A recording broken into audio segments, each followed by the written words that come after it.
pemurnian hidup. Nah, bagaimana pemurnian hidup ini berkontribusi besar pada efektivitas kuasa Allah bekerja dalam hidup kita. Nah, nanti ibu bapak akan saya tuntun untuk melihatnya. Namun sebelum kita fokus kepada topik pembahasan tema ini, bapak ibu, saya ingin mengajak kita lebih dahulu melihat dasar-dasar Alkitab bicara mengenai pemurnian hidup. Ibrani pasal 6.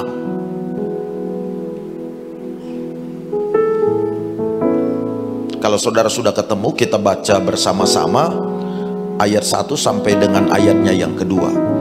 Ibrani 6 ayat 1 sampai dengan ayat 2. Oke, bersama-sama 1, 2, 3. Iya. Sebab itu marilah kita tanggalkan asas-asas pertama dari ajaran tentang Kristus dan beralih kepada perkembangannya yang penuh. Janganlah kita meletakkan lagi dasar pertobatan dari perbuatan-perbuatan yang sia-sia dan dasar kepercayaan kepada Allah, yaitu ajaran tentang pelbagai pembaptisan, penumpangan tangan, kebangkitan orang mati, dan hukuman kekal. Oke. Memperhatikan bunyi kitab Ibrani pasal 6 ayat 1 sampai 8 seharusnya, tapi kita baca 2 ayat saja, yaitu ayat 1 sampai 2. Ayat ini memperkenalkan kepada kita beberapa ajaran dasar kekristenan. Sekali lagi, ajaran dasar kekristenan. Ajaran dasar kekristenan yang dibicarakan dalam ayat 1 dan dalam ayat 2 ini merupakan ajaran dasar yang patut atau harus dipahami oleh orang-orang Kristen. Bahkan bukan hanya perlu dipahami oleh orang Kristen, ajaran dasar yang dibicarakan di ayat 1 dan ayat 2 ini. Penulis kitab Ibrani ini bahkan menghimbau supaya kita mengikuti perkembangan daripada pengajaran-pengajaran dasar kekristenan tersebut, dan kita diminta supaya beralih dari asas-asas kepercayaan lama yang sia-sia. Nah, karena itulah ajaran dasar yang dibicarakan di ayat Alkitab ini tidak boleh kita abaikan. Harus dipahami kata Alkitab. Sebab kenapa ajaran dasar ini harus dipahami? Bukan karena ini sekedar pengajaran dasar bagi orang Kristen, bukan ibu bapak. Pengajaran dasar ini harus dipahami oleh orang-orang Kristen karena pengajaran dasar inilah yang kita akan alami, yang akan kita jalani sepanjang kita menjadi Kristen. Jadi kalau kita tidak memahami ajaran dasar itu, maka tidak heran kalau kemudian sepanjang kita menjadi Kristen, pemikiran kita akan apa yang kita hadapi, pemahaman kita terhadap hal-hal yang datang akhirnya berantakan, tidak terarah, bahkan menjadi salah. Karena kita akan diperhadapkan dengan berbagai-bagai hal, tetapi karena pengajaran dasar untuk mempersiapkan kita dalam meresponi berbagai hal yang akan kita jalani selama kita menjadi orang Kristen itu tidak kita pahami dengan baik, makanya respon kita jadi salah.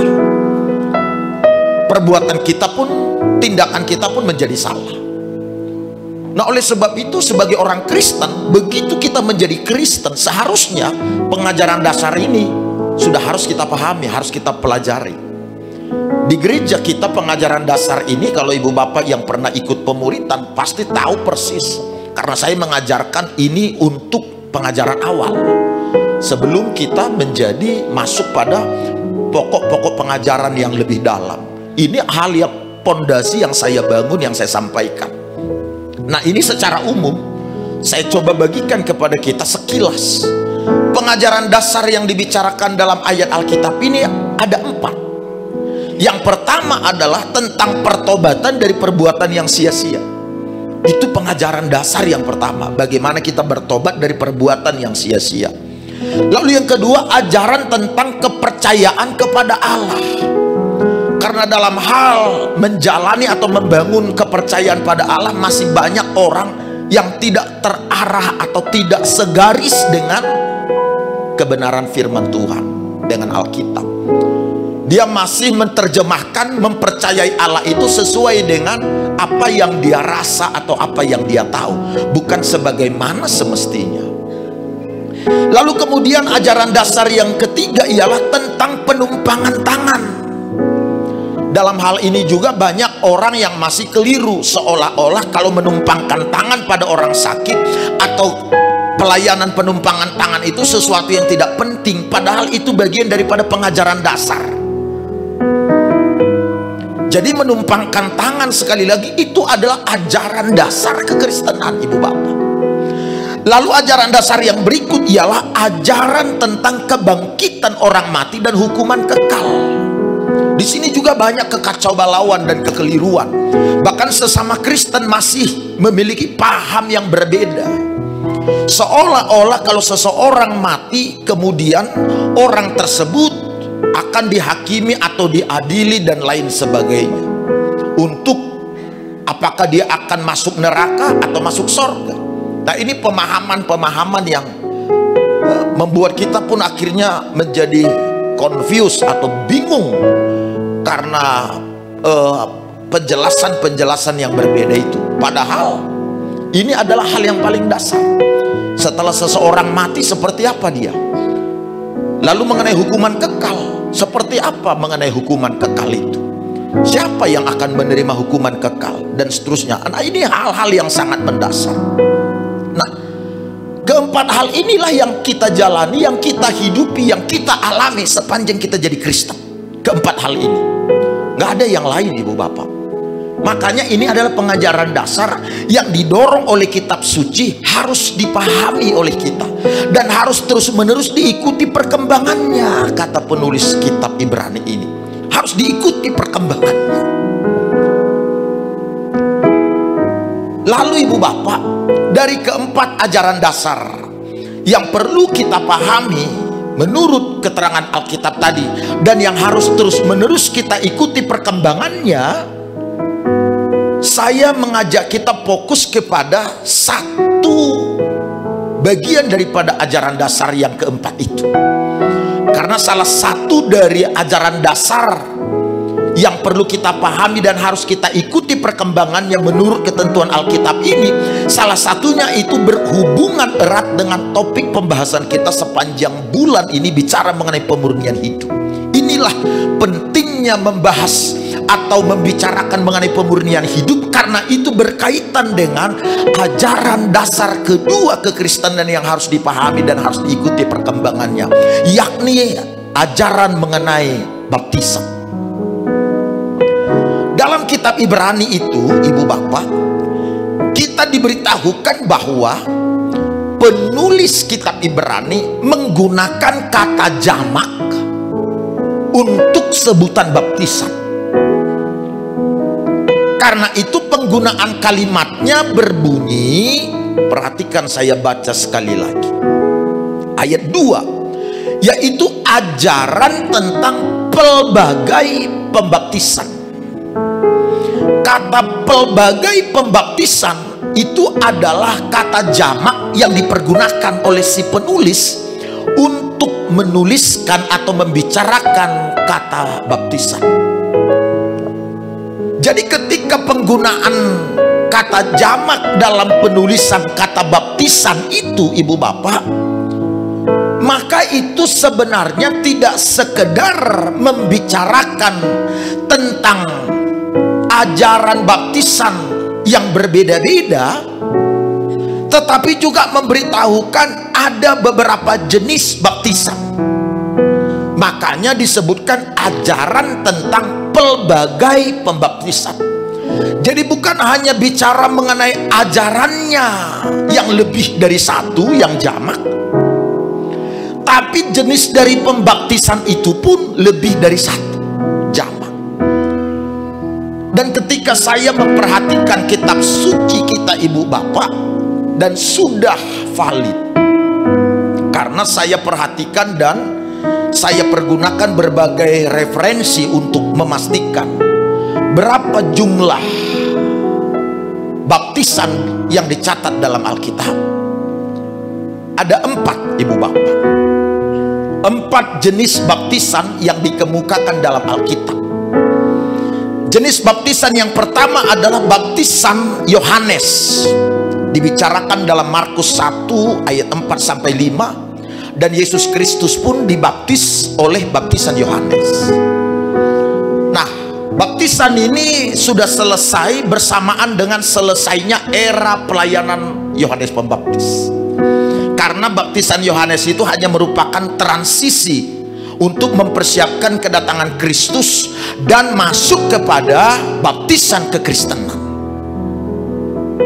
Nah, itu sebabnya sekarang kita tidak melihat lagi dan tidak mendengar lagi orang mempraktekkan baptisan Yohanes, karena memang itu hanya baptisan yang bersifat mempersiapkan kedatangan Kristus dan seperti apa teladan yang harus kita ikuti dari Kristus. Lalu kemudian ibu bapak, dalam Alkitab juga dibicarakan baptisan yang berikut, yaitu baptisan api atau baptisan dalam penderitaan. Saya lompat dulu bagian kedua. Lalu kemudian setelah baptisan api, maka ada baptisan air atau baptisan orang Kristen. Itulah baptisan yang dilakukan dan disuarakan oleh gereja sekarang ini. Setiap kali baptisan diminta, baptisan inilah yang dimaksud, baptisan air. Matius 28 ayat 19. Pergilah, jadikan semua bangsa muridku dan baptislah mereka. Nah, inilah baptisan Kristen yang dimaksud. Lalu keempat adalah baptisan Roh Kudus, di mana orang-orang dibaptis atau didiami atau dipenuhi oleh Roh Kudus dengan tanda berkarunia roh atau berbahasa roh dan lain sebagainya. Nah, dari 4 baptisan ini, poin kedua adalah baptisan yang saya sebut dengan berhubungan atau merupakan pintu masuk daripada hal yang akan kita bahas, yakni pemurnian hidup. Jadi ketika ayat Alkitab bicara mengenai baptisan api atau baptisan dalam penderitaan, ini sesuatu yang langka atau jarang sekali diulas di gereja, jarang sekali dibicarakan. Bahkan kalaupun dibicarakan, cenderung tidak memfokuskan kepada poin sebagaimana yang dimaksud. Kalau bicara mengenai baptisan diajarkan Yohanes, umum orang membahasnya. Bicara mengenai baptisan air atau baptisan orang Kristen, umum orang mengetahuinya. Apalagi kalau mau dibaptis, pasti diadakan bimbingan dan pengajaran ini. Baptisan Roh Kudus apalagi hampir terus menerus dikhotbahkan secara periodik. Tapi baptisan api atau baptisan dalam penderitaan ini jarang sekali. Padahal ini adalah hal yang bisa setiap saat dihadapi oleh orang percaya. Tapi ini tidak diajarkan. Karenanya tidak heran tak kala baptisan api diperhadapkan, ada banyak orang tidak paham bahwa itu adalah baptisan api yang dimaksud, yang seharusnya menuntut respon yang benar sesuai keterangan kitab suci. Sehingga tak kala kita ada dalam baptisan itu atau proses pemurnian hidup itu, kita tidak keluar dari norma-norma yang Tuhan ajarkan. Nah, karena itulah baptisan api atau baptisan dalam penderitaan ini disebut dengan istilah lain, pemurnian hidup. Satu saat, kenapa itu disebut baptisan penderitaan, saya mau jelaskan. Satu saat, para murid Yakobus, anak-anak Zebedeus, datang kepada Kristus ketika Yesus mau memasuki sebuah kota. Itu dicatat dalam Markus pasal 10. Ketika anak-anak Zebedeus ini datang menyampaikan pada Kristus, "Guru, maukah engkau mengabulkan apa yang kami minta?" Kemudian Yesus menjawab, "Apa yang kamu ingin supaya aku perbuat? Beritahukan." Lalu mereka berkata, pada suatu saat nanti ya guru, jadikanlah kami duduk di sebelah kirimu yang satu, dan satu lagi di sebelah kananmu. Artinya dia bicara posisi, bicara jabatan, bicara soal memerintah. Lalu kemudian Yesus bilang begini, soal posisi di kiri atau di kanan tidak masalah, tapi pertanyaanku adalah, dapatkah kamu meminum cawan yang harus kuminum? Kata Yesus. Atau maukah kamu dibaptis dalam baptisan penderitaan, dalam baptisan api? Begitu kalimatnya itu. Coba dengar baik. Yesus Kristus menghubungkan keinginan para murid untuk mendapatkan promosi di depan berkaitan atau dikaitkan erat dengan baptisan penderitaan atau pemurnian hidup atau proses. Kenapa Yesus dimuliakan di sorga? Karena dia meminum cawan penderitaan itu. Cawan penderitaan yang dia minum, yakni melalui kematian di kayu salib, itulah yang membuat dia memiliki nama di atas segala nama. Penderitaan itu. Lalu kemudian kepada mereka bilang, Yesus bilang, kalau kamu mau dibaptis dengan baptisan penderitaan, atau baca dulu yuk supaya enak, jangan saudara meraba-raba. Markus pasal 10. Belum klik. Baca dulu Markus 10 ayat 38. Yuk kita baca sama-sama. Boleh lihat Alkitabnya saudara. Markus 10:38. Bersama yuk kita baca 1, 2, 3 ya. Tetapi kata Yesus kepada mereka, kamu tidak tahu apa yang kamu minta. Dapatkah kamu meminum cawan yang harus kuminum dan dibaptis dengan baptisan yang harus kuterima? Baptisan yang diterima Kristus adalah penderitaan. Cawan yang diminum Kristus adalah penderitaan. Jadi kalau bicara mengenai promosi di depan, kata Kristus, dapatkah kamu meminum cawan yang harus kuminum, dibaptis dalam baptisan yang harus kuterima? Penderitaan maksudnya. Nah, oleh karena itu ibu bapak saudara-saudara, baptisan api atau baptisan penderitaan inilah pintu masuk bagi kita setiap kali bicara mengenai pemurnian atau penderitaan. Lalu kita lihat sebentar, kita tinggalkan kitab Ibrani. Yang penting kita sudah tahu bahwa pemurnian hidup atau baptisan penderitaan ternyata itu ajaran dasar Kristen, dan kita diminta harus memahaminya dan mengikuti perkembangan berkaitan dengan ajaran penderitaan atau pemurnian hidup. Nah, kitab lain menolong kita untuk memahami lebih luas mengenai baptisan api atau baptisan penderitaan atau pemurnian hidup itu. Kitab lain, yaitu kitab 1 Petrus. Coba kita lihat sekarang. 1 Petrus pasal 1. Kita baca ayat 3. 1 Petrus pasal 1, kita mulai dari ayat 3 sampai dengan ayatnya yang ke-7. Mari sama-sama ibu bapak kita lihat. 1, 2, 3 ya.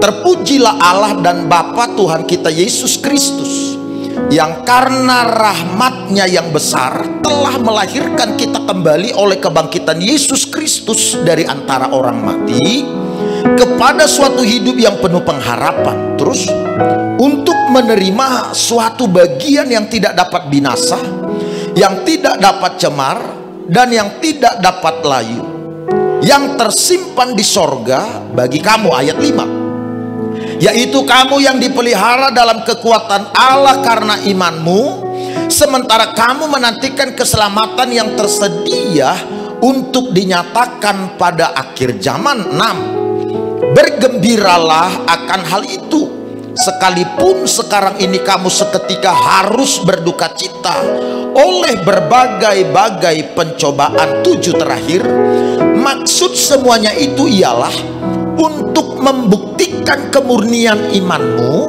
yang jauh lebih tinggi nilainya daripada emas yang fana, yang diuji kemurniannya dengan api, sehingga kamu memperoleh puji-pujian dan kemuliaan dan kehormatan pada hari Yesus Kristus menyatakan dirinya. Perhatikan sebentar ibu bapak, saudara memang mesti fokus supaya bisa ngikutinnya.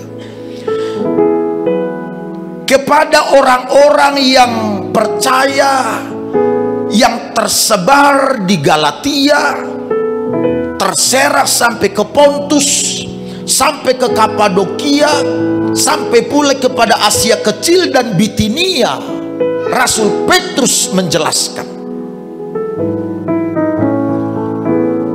maksud dan tujuan baptisan api atau baptisan penderitaan atau pemurnian hidup.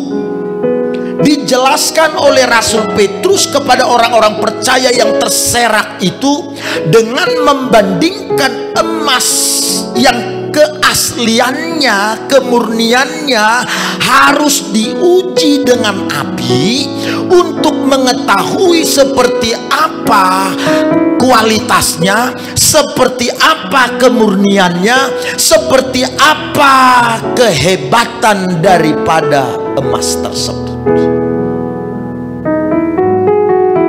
Karena itu ayat Alkitab yang kita baca itu adalah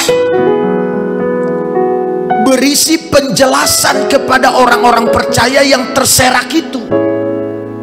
Karena pasal 1 ayat 1 sampai 2 kitab 1 Petrus memberitahukan orang-orang percaya itu tersebar, terserak karena mereka menderita, mereka dianiaya, mereka mengalami tekanan. Akhirnya mereka harus mengungsi dari Yerusalem. Ada yang pergi ke Galatia, ada yang pergi ke Kapadokia, ada yang pergi ke Bitinia, ada yang pergi ke Asia Kecil, dikejar-kejar, bahkan mengalami kelaparan, mengalami penderitaan, kesusahan, situasi yang rumit dan sulit. Itulah yang terjadi pada orang-orang percaya, dan mereka sedang ada di dalam persimpangan. Apakah mereka harus mempertahankan iman mereka dan tetap mempercayai Kristus, atau harus meninggalkan iman mereka karena beratnya tekanan dan penderitaan yang mereka hadapi? Padahal mereka percaya pada Yesus, mereka mengikut Kristus dengan setia. Tapi setelah mereka percaya pada Kristus, justru mereka diperhadapkan pada tekanan penderitaan yang panjang yang membuat mereka kehilangan harta benda, rumah, tanah, bahkan kampung halaman. Melihat mereka yang sedang dalam kegalauan itu, kesusahan itu, Petrus menulis surat yang memberikan pengharapan kepada mereka semua. Surat Petrus itu menjelaskan kenapa mereka harus mengalami semua penderitaan itu. Ternyata berdasarkan penjelasan Petrus, karena orang-orang percaya memang harus dimurnikan. Mereka harus diperhadapkan pada proses pemurnian hidup, pemurnian iman, pemurnian motivasi, pemurnian kasih. Proses itu harus dihadapi, dan itu hanya untuk orang percaya, Bapak Ibu. Baptisan api, baptisan penderitaan, atau pemurnian hidup itu hanya diperhadapkan pada orang Kristen, orang percaya. Di luar orang percaya tidak ada yang namanya pemurnian hidup. Hanya pada orang percaya proses itu ada, proses itu berlangsung. Jadi suka tidak suka ibu bapak, kita harus diperhadapkan dengan itu. Oleh sebab itu, orang-orang Kristen perlu paham, perlu mengerti, perlu mendapat informasi yang utuh, yang menyeluruh mengenai pemurnian hidup itu, supaya nanti jangan salah mengira mereka. Jangan sampai akhirnya kalau tidak mendapatkan informasi yang menyeluruh mengenai pemurnian hidup, mengenai baptisan api atau baptisan penderitaan, proses pemurnian hidup, kalau tidak didapatkan informasinya, mereka nanti mengira bahwa semua penderitaan, semua rasa sakit seolah-olah itu bentuk hajaran Allah, seolah-olah itu bentuk teguran Allah, seolah-olah itu bentuk hukuman Allah, seolah-olah Allah tidak peduli dengan orang-orang percaya. Jangan sampai pemikiran itu yang berkembang. Karena yang namanya penderitaan, kesusahan pasti akan kita hadapi. Tetapi penderitaan dan kesusahan yang kita hadapi, kita sebagai orang Kristen dengan mereka yang bukan orang percaya, beda Pak, beda Bu. Karena itulah ini disebut sebagai ajaran dasar, supaya jangan kita salah mengukur, jangan kita salah merespon, seolah-olah penderitaan, kesusahan yang dialami oleh orang-orang percaya ini adalah penderitaan dan kesusahan yang juga dialami oleh orang-orang yang tidak percaya. Makanya tidak jarang kita mendengar orang berkata begini, lihatlah, kita percaya, kita Kristen, setelah bertobat kita makin banyak tantangan kita, makin berat tantangan kita. Mereka yang gak kenal Tuhan kelihatan baik-baik saja. Kenapa kalimat atau narasi itu terucap? Karena tidak paham pengajaran dasarnya. Makanya beruntunglah saudara hari ini, saudara akan berbeda memberikan respon pada penderitaan, pada kesusahan, pada kesakitan setelah pulang dari ibadah ini. Tepuk tangan. Coba lihat ibu bapak. Jadi berdasarkan keterangan ayat 7 1 Petrus 1, baptisan api atau baptisan penderitaan. Baptisan itu artinya kan dicelupkan atau masuk. Jadi ketika bicara baptisan api atau baptisan penderitaan, kita masuk dalam masa-masa penderitaan, musim-musim pemurnian. Itu maksudnya setiap kali nanti saya bicara baptisan api atau baptisan penderitaan. Jadi berdasarkan keterangan yang dicatat dalam ayat 7 ibu bapak, ternyata maksud serta tujuan Kristus membawa kita masuk pada musim baptisan api atau baptisan penderitaan atau proses pemurnian hidup. Maksud dan tujuannya ternyata adalah untuk memperlihatkan seberapa besar kualitas kita, seperti apa kualitas kita, sehingga dengan kualitas yang terlihat itu maka terkonfirmasilah bahwa seseorang ini memang layak untuk promosi di depan.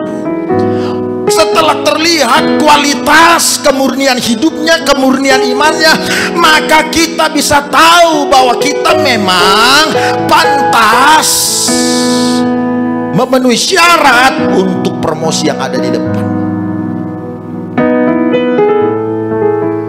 Kalau emas saja ibu bapak harus dimurnikan, harus melewati proses pemurnian dengan cara dibakar dalam tegangan, dalam ketinggian tertentu, dalam kepanasan api tertentu ukurannya. Itu emas. Emas saja harus dibawa pada proses pemurnian untuk bisa dilihat kualitas kemurnian atau keaslian emas itu. Apalagi kita yang lebih berharga daripada emas dan perak.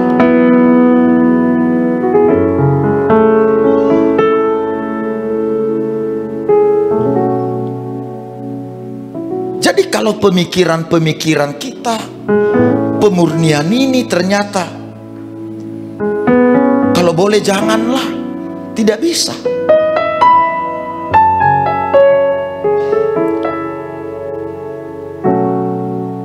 Pemurnian itu menolong kita untuk kita bisa melihat, karena sering sekali kita tidak tahu seperti apa kualitas kita. Karena itu diperlukan sebuah proses pemurnian, diperlukan kehadiran tekanan, tantangan, disiplin, tuntutan-tuntutan untuk kita bisa melihat seperti apa kualitas diri kita, kualitas iman kita. Kalau seandainya penderitaan atau tekanan diambil dari kita, maka orang-orang yang lebih rendah karakternya, lebih rendah potensinya bisa menduduki posisi-posisi tertentu. Karena untuk ada di promosi atau di posisi-posisi tertentu itu dibutuhkan kualifikasi-kualifikasi khusus, kualifikasi tertentu. Makanya tekanan, tantangan diizinkan. Itu sebabnya kalau kita mau mengetahui kualitas iman kita atau kualitas kepribadian seseorang, ketahuilah berapa banyak tekanan yang diperlukan untuk mengkerdilkan atau menghentikan orang ini. Kalau masih kecil tekanannya lalu orang ini berhenti, mundur, kerdillah kualitasnya. Tapi tekanan datang, dia tetap berdiri teguh. Tekanan lebih besar datang, tetap berdiri. Tekanan lebih kuat datang, tetap berdiri. Tekanan lebih tinggi datang, silih berganti, bertubi-tubi, dia tetap berdiri. Ini orang yang memiliki iman yang tangguh. Tepuk tangan bagi Tuhan. Jangan salah kawan, pesawat terbang naik ke ketinggian tertentu sampai ribuan kaki di atas sana. Dia naik bahkan terbang bukan karena mengikuti arus angin, tapi karena melawan arah angin. Bahkan arah anginlah yang membuat pesawat terbang lebih tinggi. Jadi bukan mengikut arah angin, bukan seperti layang-layang. Kalau layang-layang ya dia ngikutin arah angin, anginlah yang membawa dia naik. Dia ngikutin arah angin, angin bawa ke sana, dia ke sana. Tapi coba lihat ibu bapak. Saya membaca di Google, ada orang membangun rumah, ini mengadakan penelitian, apa itu namanya, rumah yang kayak kaca, yang ditaruh plastik itu, apa, greenhouse ya. Itu kalau untuk tanaman ya, bibit-bibit tanaman. Tapi ada ilmuwan mengadakan penelitian. Dia membuat ini di sekitar pegunungan Amazon Amerika Serikat. Mulai dari tahun 1968 penelitian sudah dilakukan. Lalu ditambah lagi 1900-an sekian penelitian kedua. Mereka membuat rumah yang sangat tinggi, 25 meter tingginya, kayak greenhouse itu tepatnya. Lalu kemudian luasnya sampai 25.000 meter lebih. Lalu di situ di dalamnya tinggal 3 keluarga. Ditanam tanaman, binatang-binatang sekitar 3.000-an jenis, tapi binatang-binatang yang tidak mengancam juga ada di sana. Lalu itu ditutup selama 3 tahun. Hasil penelitian itu memperlihatkan begini: tanaman yang ditanam itu tumbuh karena memang ventilasi atau jendela angin, udara, sirkulasi tetap ada, tumbuh cepat, tumbuh lebih cepat bahkan karena dirawat juga. Tapi setelah dia mencapai ketinggian tertentu, pohon itu tumbang. Lalu dicari tahu penyebabnya apa. Ternyata akarnya tidak kuat ke dalam, tidak mengakar kuat ke dalam. Dibandingkan dengan tanaman yang sama, yang terbuka, ternyata setelah 3 tahun, 4 tahun, tanaman itu tidak tumbang. Penelitian menyimpulkan Penyebab kenapa tanaman itu tidak tumbang adalah karena angin yang menghantam pohon ini menolong pohon ini semakin menancapkan akarnya lebih kuat ke bawah tanah.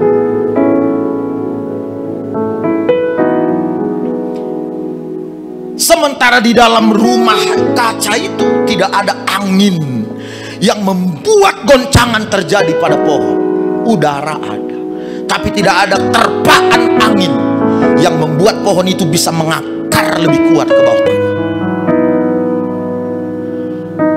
Jadi dibantu dengan hasil penelitian itu, ibu bapak, maka keterangan Alkitab ini menolong kita paham bahwa penderitaan dan kesengsaraan, kesulitan, kesakitan, kegagalan yang kadangkala harus kita hadapi itu bukan karena Allah menegur kita, bukan karena Allah marah pada kita, bukan karena Allah sedang menghajar kita, bukan karena Allah iseng. Bahkan bisa disebut justru sebaliknya, karena Allah sangat senang dengan kita, karena Allah sangat mengasihi kita, karena Allah sangat bangga dengan kita. Dia ingin memberikan kepada kita yang lebih besar lagi, tapi akar kita harus tertanam kuat, fondasi iman kita harus kuat, hidup kita harus murni, kualitas kita harus murni, supaya memenuhi kualifikasi untuk penyediaannya yang lebih hebat di depan. Yang mengerti, tepuk tangan bagi Tuhan Yesus.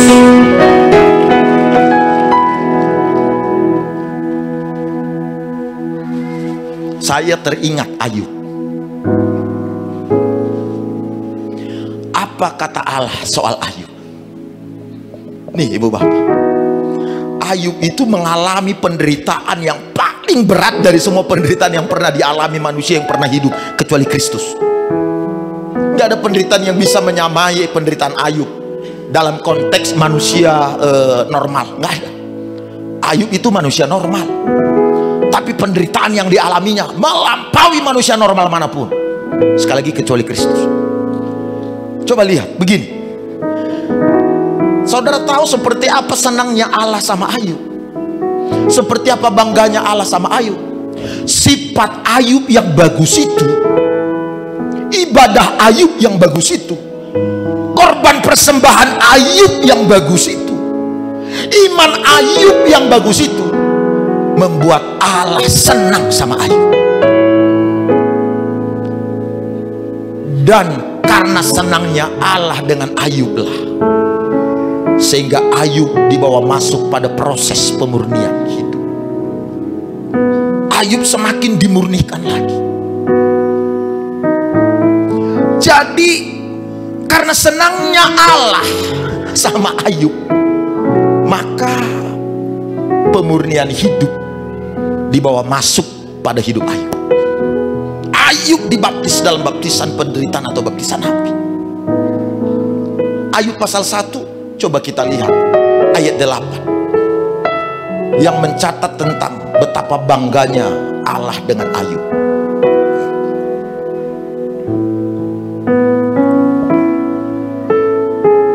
Oke, kita baca yuk ayat 8. 1, 2, 3, iya. Lalu bertanyalah Tuhan kepada iblis, apakah engkau memperhatikan hambaku Ayub? Sebab tiada seorang pun di bumi seperti dia, yang demikian saleh dan jujur, yang takut akan Allah dan menjauhi kejahatan.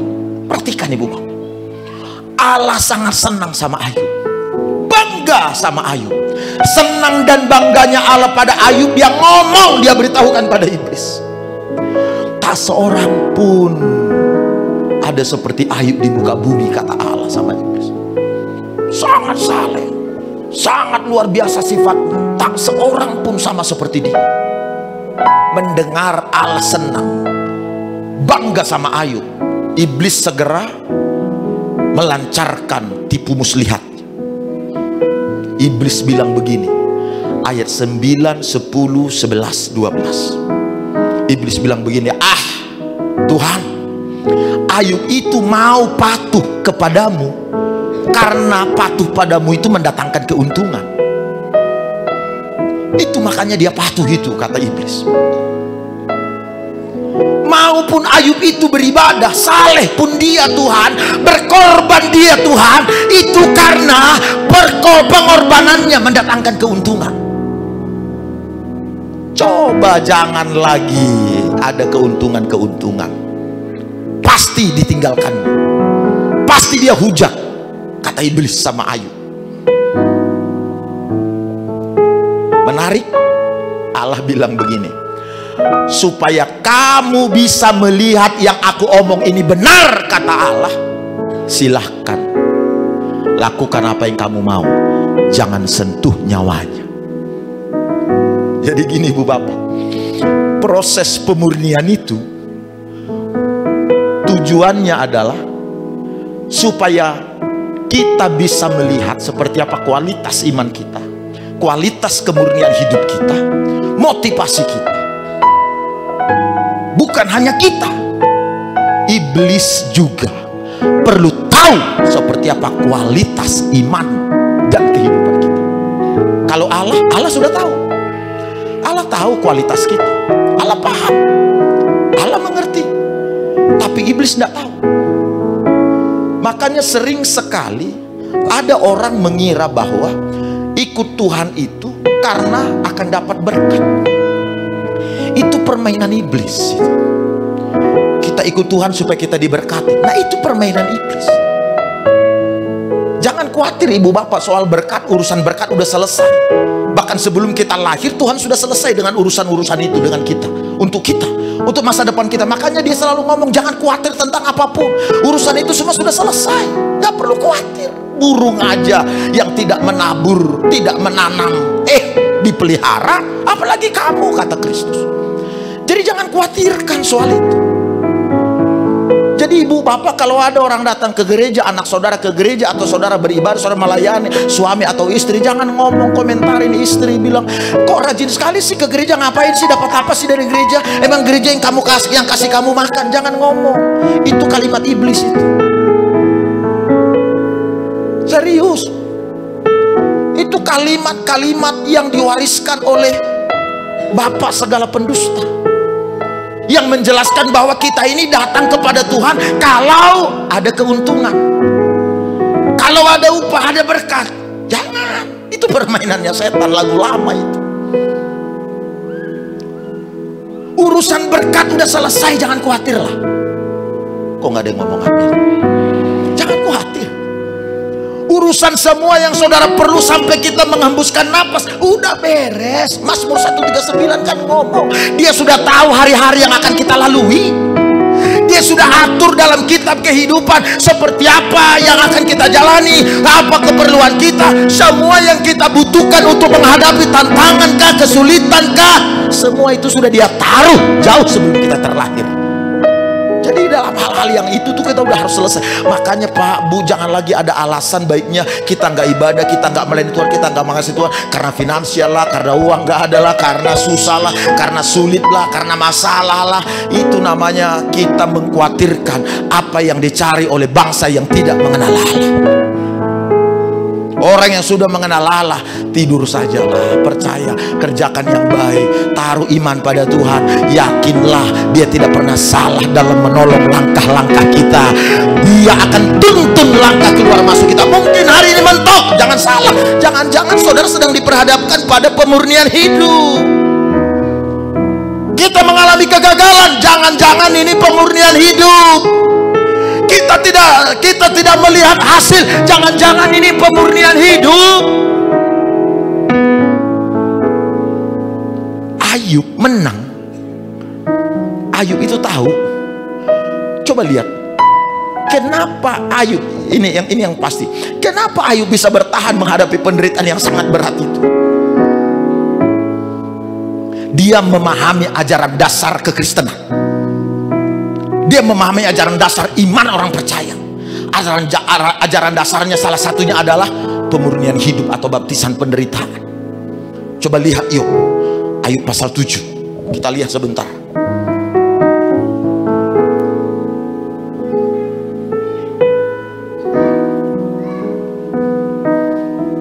Kita baca ayat 7 sama-sama. Ayub Kalau sudah ketemu 1, 2, 3, iya.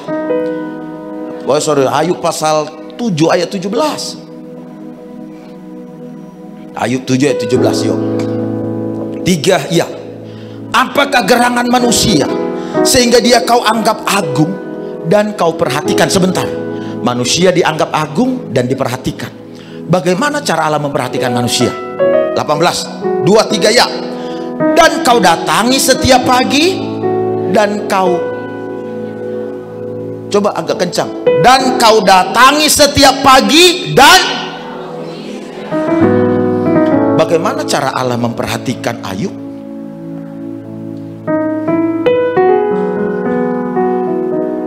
Dimurnikan setiap saat.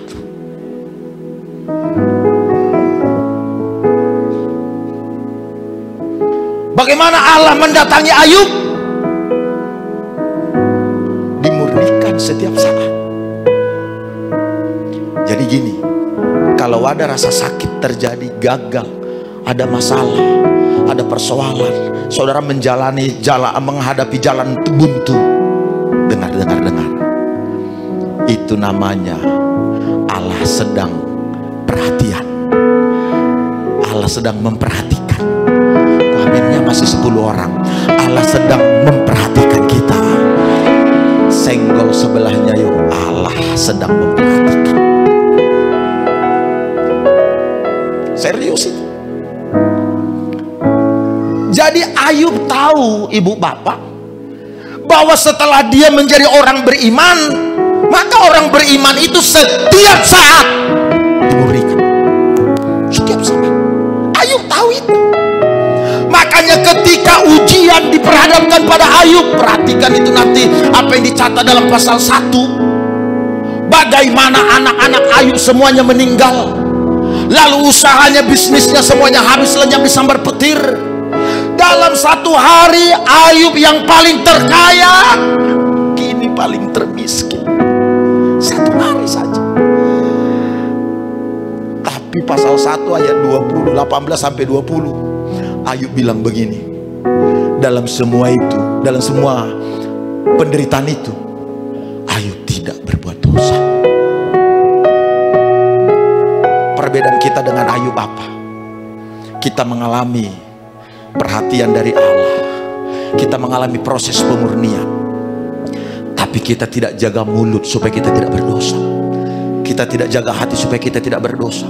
Kita mengeluh, kita bersungut-sungut, kita menggerutu, kita jengkel, kita menyalahkan, kita mengasihani diri sendiri.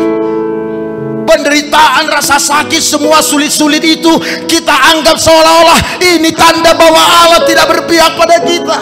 Allah menghajar kita, Allah menghukum kita. Padahal sebaliknya, kalau kita paham pengajaran dasar Kristen, semua sakit, derita, kesulitan yang dialami oleh orang percaya adalah proses pemurnian hidup. Makanya beda kita merespon rasa sakit dan penderitaan yang terjadi pada kita setelah kita percaya dengan rasa sakit dan derita yang dialami atau dihadapi oleh orang yang tidak percaya. Beda. Bagi mereka itu bukan proses pemurnian dan bukan perhatian Allah. Hanya bagi orang percaya yang dimurnikan. Kenapa? Karena Allah sangat mengasihi, Allah sangat senang, Allah sangat bangga. Seperti Ayub, Allah senang sama Ayub. Senangnya Allah pada Ayub itulah yang membuat dia harus dimurnikan terus, supaya makin mendapatkan penyediaan-penyediaan hebat Allah. 2 kali penderitaan berat terjadi pada Ayub, tapi dengar yang membuat Ayub bertahan dan menang, karena dia tahu sebagai orang beriman, proses pemurnian bisa berlangsung setiap saat, bisa pula kadangkala tidak setiap saat, tergantung kapan waktunya. Bagi Allah kita harus diperhatikan, kita harus dimurnikan. Tepuk tangan yuk sekali lagi. Kita lihat bagian terakhir kitab Ayub ini. Perhatikan saudara-saudara, pasal 23 yuk. Yuk pasal 23 kita lihat. Pasal ini yang saya mau sampaikan pada saudara ini menjelaskan bahwa memang benar pemahaman Daud tentang proses pemurnian hidup, pemahamannya itulah yang membuat Ayub bertahan melewati kesulitan itu. Baca ayat 10 pasal 23. Ayat 10. Ayub pasal 23 ayat 10. 1, 2, 3. Iya. Karena ia tahu jalan hidupku. Seandainya ia menguji aku akan timbul seperti emas. Ayub tahu bahwa derita yang dihadapinya, kematian anak-anaknya mendadak, kehilangan aset dan omsetnya mendadak, bersamaan dalam satu hari dia menjadi orang yang paling termiskin, paling busuk dan paling bau karena kesehatannya yang digerogoti oleh bisul yang mematikan. Ayub tahu semua itu adalah pemurnian. Makanya Ayub bilang, kalau ini memang pemurnian, aku harus keluar seperti emas. Itu yang membuat Ayub bertahan. Ibu bapakku tanya saudara, kalau saudara diperhadapkan pada pemurnian, kalau saudara diperhadapkan dengan derita, sakit, apakah saudara menyadari bahwa itu adalah proses pemurnian? Kalau selama ini tidak, mulai hari ini pahamilah, itu adalah pemurnian. Jadi nggak perlu mengeluh. Ada rasa sakit, derita, tantangan, gagal di sana, sulit di sini. Ngomong sama istri, mam, kayaknya kita lagi diperhatikan Allah. Jangan mengeluh, jangan berdosa. Kita jaga sampai kita keluar seperti emas yang murni. Itulah yang harus terjadi pada jemaat Life Spring, pada seluruh anak-anak Tuhan. Sekali lagi katakan amin. Saya mau tutup bagian terakhir. Coba perhatikan ini, waduh waktu kita sudah lewat, tapi ini sedikit saya ngomong. Dengar kawan, pemurnian hidup itu diperlukan. Kita tidak bisa memilih, janganlah saya dimurnikan. Tidak, semua orang percaya. Karena itu setelah kita jadi orang percaya, orang Kristen, pengajaran dasar itu harus ditanamkan pada kita, dijelaskan pada kita, bahwa setelah kita menjadi orang percaya, nanti ketika menghadapi penderitaan, kita menghadapi kesulitan, kita menghadapi masalah, berbagai hal, dengar, itu bukan karena Tuhan marah, itu bukan karena Tuhan gagal, itu bukan karena Tuhan abai, tapi karena Tuhan sayang sama kita. Karena itu kita diproses atau dimurnikan. Kita harus ngomong begitu. Kecuali ini, memang kegagalan atau permasalahan itu masuk di hidup kita karena kita yang bikin. Kita main judi, kita mabuk-mabuk, kita narkoba. Kalau karena ini semua lalu kesulitan datang, ya itu namanya kesulitan yang kita undang. Masalah yang kita ajak datang bersama dengan kawan-kawannya. Jadi itu lepas dari tanggung jawab Allah dan tanggung jawab iman saudara sebagai orang yang dimurnikan. Nah karena itu, kalau terjadi seperti itu, kalau karena kita main judi lalu kita miskin, aset kita habis aset itu adalah teguran Allah. Makanya solusinya apa? Bertobatlah. Kalau gara-gara kita mabok-mabok, kemudian rumah tangga kita kacau balau, tidak ada harmonis, lalu saudara merasa gersang itu yang saudara rasakan adalah teguran Allah. Allah mengingatkan saudara, kalau ini saudara lanjutkan akan begini terus dan akan lebih buruk. Begitulah peringatan Allah melalui rasa yang sedang saudara alami. Makanya bertobatlah, berhentilah dari gaya hidup yang tidak lagi memberi manfaat. Jadi pemurnian hidup itu diperlukan karena begini, perhatikan ini 1 Petrus ini harus saudara baca dan harus saudara paham, karena inilah yang akan menjawab pertanyaan atau apa yang saya kemukakan di bagian awal di pembukaan tadi, bahwa bagaimana pemurnian hidup ini menjadikan kuasa Allah bekerja secara efektif dalam hidup kita. Ini dengar nih, makanya saya harus memberitahukannya. 1 Petrus 4 nih, coba lihat 1 Petrus 4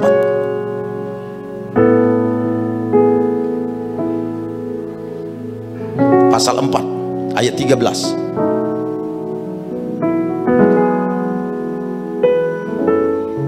Coba perhatikan. 1 Petrus 4. Oke, sebelum sebelum 1 Petrus 4 kita lihat dulu, mundur sebentar, pasal 1 tadi yuk. 1 Petrus pasal 1, ini dia ayat 5. Langsung saya potong ayatnya, ayat 5. Nanti saya jelasin. Coba lihat ayat 5 bersama. 1, 2, 3 ya. Yaitu kamu yang dipelihara dalam kekuatan Allah karena imanmu, sementara kamu menantikan keselamatan yang tersedia untuk dinyatakan pada akhir zaman. Tolong dengar baik-baik. Bagaimana cara Allah memelihara hidup kita, mengerjakan sesuatu yang hebat dalam hidup kita? Melalui iman, kan? Yaitu kamu yang dipelihara dalam kekuatan Allah karena iman. Iman yang kita miliki inilah yang membuat kuasa supranatural surga bekerja atas kita. Iman itu. Nah, karena itu iman itu di ayat 6, ayat 7, ketika diperhadapkan dengan pencobaan, jangan merasa seolah-olah ada sesuatu yang luar biasa atau sesuatu yang tidak lazim terjadi pada kita. Bergembiralah akan hal itu, katanya. Sekalipun sekarang ini kamu seketika harus berduka cita oleh berbagai pencobaan. Maksud semuanya itu ialah membuktikan kemurnian iman.